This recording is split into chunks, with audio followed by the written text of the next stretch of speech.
Hi friends, welcome to my channel. మీనాని ఇంట్లో నుంచి బయటికి గెంటేస్తున్న ప్రభావతి మాణిక్యాన్ని తీసుకువచ్చి రోహిణికి షాక్ ఇచ్చిన బాలు.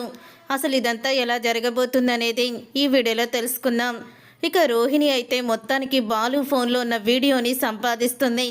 తర్వాత బాలు అయితే నాకు ట్రిప్ వచ్చింది మీనా, తొందరగా వచ్చేస్తాను అని ఇక మీనాతో చెప్పి వెళ్ళిపోతాడు. ఇక ఈ అవకాశం చూసుకున్న రోహిణి ప్రభావతితో ఆ రోజు మీ దగ్గర డబ్బులు కొట్టేసింది ఎవరూ కాదత్తయ్య, మీనా తమ్ముడు శివాని అని నిజాన్ని బయట పెడుతుంది. అది విని ప్రభావతి షాక్ అవుతూ, ఏంటి రోహిణి నువ్వు చెప్పేది? అవునత్తయ్య, చూడండి కావాల్సుంటే వీడియోని చూపిస్తుంది. ఆ రోజు మీ దగ్గర డబ్బులు కొట్టేసి ఆ సేటు మిమ్మల్ని రూములో బంధించేలా చేసి అందరి ముందు మిమ్మల్ని దోషిలా నిలబెట్టింది ఆ మీనా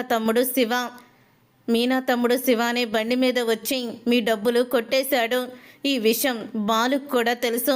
కానీ బాలు ఎటువంటి రియాక్ట్ అవ్వకుండా మొత్తానికి ఆ వీడియోని దాచిపెట్టాడు. మళ్ళీ వాళ్ళ బామ్మర్దిని మీరేమన్నా అంటారేమో అని అంటూ ఉంటుంది రోహిణి. అప్పుడే ఇక ఆ వీడియోని చూసి కోపంతో రగిలిపోతూ ఉంటుంది ప్రభావతి. దీని సంగతి చెప్తాను అని మీనా మీదకి గొడవకి వెళ్ళబోతూ ఉంటే, మీనా ఒక్కదాని మీదకి గొడవకి వెళ్తే ఎలా అత్తయ్యా? వాళ్ళ అమ్మకి ఫోన్ చేసి తొందరగా ఇక్కడికి రమ్మనండి, ఆ శివగాడిని కూడా తీసుకురమ్మనండి అని అంటూ ఉంటుంది.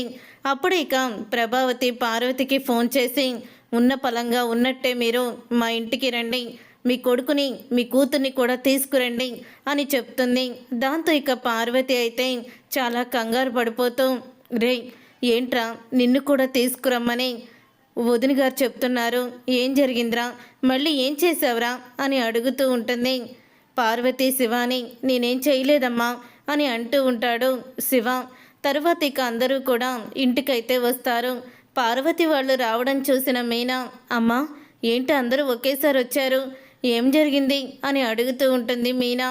నేనే రమ్మన్నాను అని అనగానే, మీరా ఎందుకు రమ్మన్నారు అని అడుగుతూ ఉంటుంది మీనా. అప్పుడే శివ చంప పగలగొడుతుంది ప్రభావతి. ఇక సత్యమైతే, ప్రభా నీకేమన్నా పిచ్చి పట్టిందా, ఎందుకు శివాని కొట్టావు అని అడుగుతూ ఉంటాడు. ఇక శృతి అలాగే రవి కూడా అక్కడే ఉంటారు.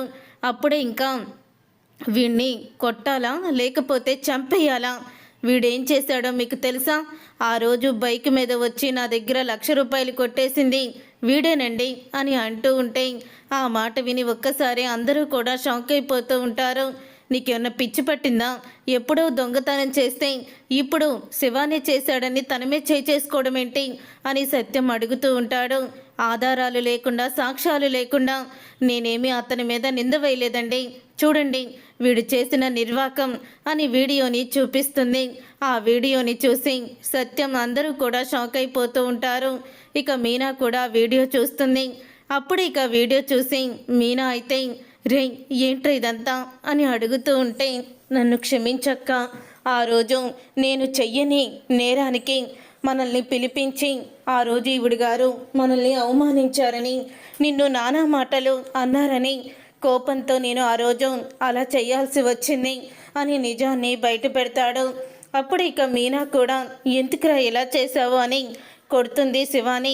ఆపండి మీ నాటకాలు నాకు తెలియదు అనుకుంటున్నారా అని అంటూ ఉంటే, అప్పుడే ఇక నన్ను క్షమించండి, వీడు ఇలా చేశాడని తెలీదు, వాటి తరపున నేను క్షమాపణ అడుగుతున్నాను అని అంటూ ఉంటుంది పార్వతి. అసలు ఈ వీడియోని నీకెవరు చూపించారు అని అడుగుతూ ఉంటాడు సత్యం. చెప్పు ప్రభావతి, ఈ వీడియోని ఎవరు చూపించారు అని అనగానే, రోహిణికి వీడియో ఎక్కడి నుంచి వచ్చింది చెప్పు రోహిణి అని అడుగుతూ ఉంటే, బాలు ఫోన్లోనే ఉంది వీడియో అని అంటూ ఉంటుంది రోహిణి. బాలు ఫోన్లో ఈ వీడియో ఉందని నీకెలా తెలుసు అని అడుగుతూ ఉంటాడు సత్యం. నాకు తెలుసు మావయ్య అని అంటూ ఉంటుంది రోహిణి. ఇంతలో శృతి పక్కకి వెళ్ళి బాలుకి ఫోన్ చేస్తుంది.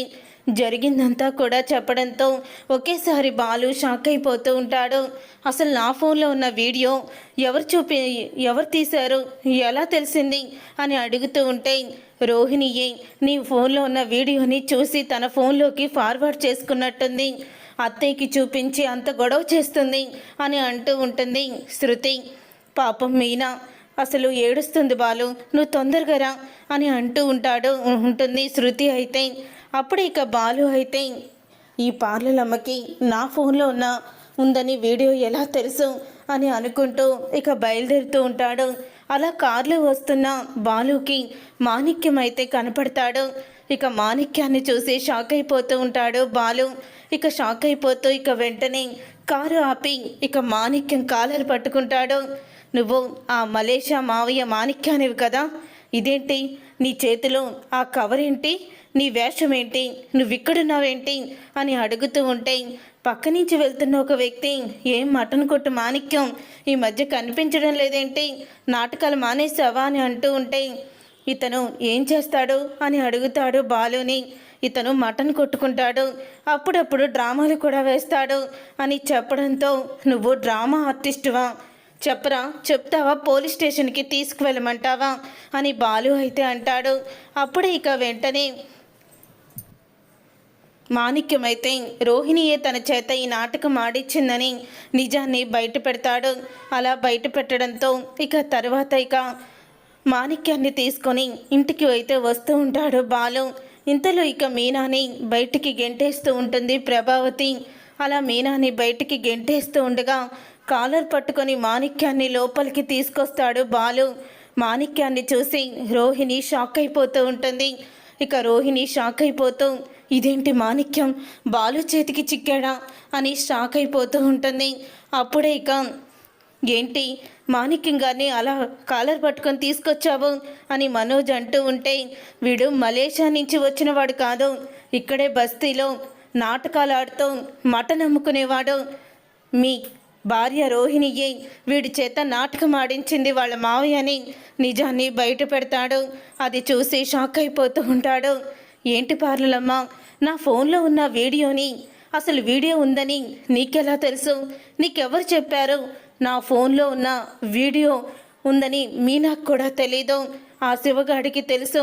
రే శివ, ఏంటిదంతా, దీనికి ఎలా తెలిసింది అని అంటూ ఉంటే ఏముంది గుణ చెప్పుంటాడు, ఎందుకంటే గుణ దగ్గర ఎప్పుడు అప్పు తీసుకోవడానికి ఈ రోహిణి వస్తూనే ఉంటుంది, అతని దగ్గర 5 లక్షల అప్పు కూడా చేసింది అని అంటూ నిజాన్ని బయట పెడతాడు.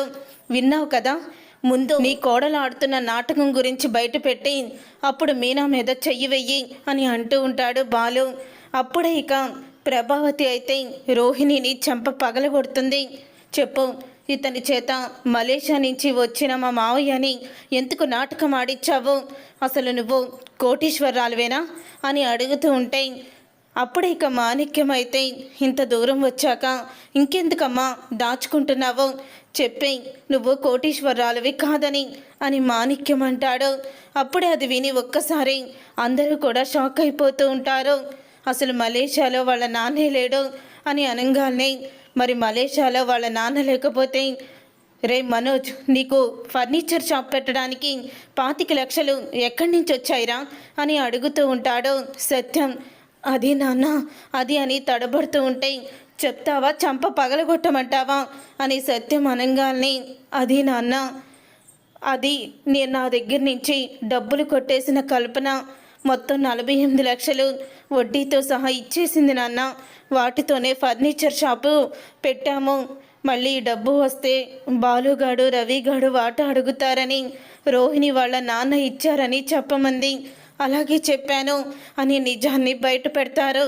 విన్నావు కదా, నీ దగ్గర నీ మీద కోపంతో వాళ్ళక్కని నువ్వన్న మాటల్ని గుర్తు చేసుకొని నీ దగ్గర డబ్బులు దొంగతనం చేసి తిరిగి ఆ డబ్బులు ఏమీ ఖర్చు పెట్టకుండా నీ డబ్బులు నీకు అప్పచెప్పాడు. అది కూడా నువ్వు వాళ్ళని అవమానించావని నీకు బుద్ధి చెప్పాలని చేశాడు. కానీ నీ కొడుకు కోడలు ఎంత మోసం చేశారో చూసుకో. కోటీశ్వరరాలు నా కోడలు, నా పెద్ద కోడలు, చాలా డబ్బు ఉన్నది అంటూ మురిసిపోయావు కదా, మరి ఇప్పుడేమంటావు అంటూ బాలు అయితే ఊహించని షాక్ ఇచ్చేస్తాడు ప్రభావతికి. చూసారుగా ఫ్రెండ్స్, రాబోయే కథలో ఖచ్చితంగా ఇలాగే జరగబోతుంది. మరి ఇలాగే జరగాలని మీరైతే కోరుకుంటున్నారా? అయితే వీడియోని తప్పకుండా లైక్ చేసి ఛానల్ని సబ్స్క్రైబ్ చేసుకొని పక్కనే ఉన్న గంట సింబల్పై ఆల్ అని క్లిక్ చేయండి. అప్పుడే మేము పెట్టే ప్రతి వీడియో మీరు మిస్ కాకుండా చూసేవచ్చు.